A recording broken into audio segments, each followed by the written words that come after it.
মুসলমান খোদার দিন ৩৬৫ দিনে তাদের ভালোবাসা প্রকাশ করে, কথা বলেন ঠিক কিনা? এটা বিজাতিদের সংস্কার, বিজাতিদের সংস্কৃতি। এটা থেকে মুসলমান দূরে সরে আসতে হবে, কথা বলেন ঠিক কিনা? মুসলমান কোন বিজাতিদের আচার অনুষ্ঠানে অংশগ্রহণ করতে পারে না, চিল্লায় বলেন ঠিক কিনা?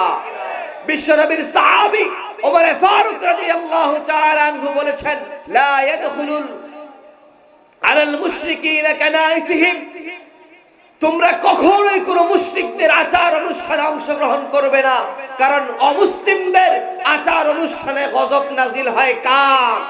চিল্লায় বলেন কার? তাহলে অমুসলিমদের কোন সংস্কৃতি মুসলমান গ্রহণ করতে পারে? চিল্লায় বলেন পারে? তা 2 দিন পরে আসছে 31 নাইট, আছে না নাই? এটা বিজাতিদের সংস্কৃতি। এই তারা যে 31 নাইট উদযাপন করে, এই 31 নাইট এটা মুসলমানের উৎসব হতে পারে না, চিল্লায় বলেন ঠিক কিনা?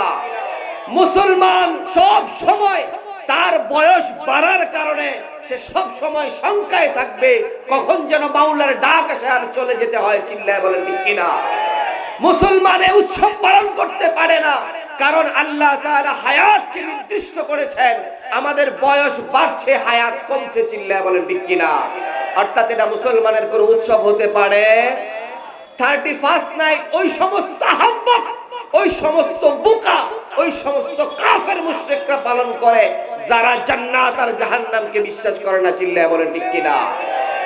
তারা 31 নাইট পালন করে। মুসলমান জানা দরকার এই উৎসব কোত্থেকে আসলো।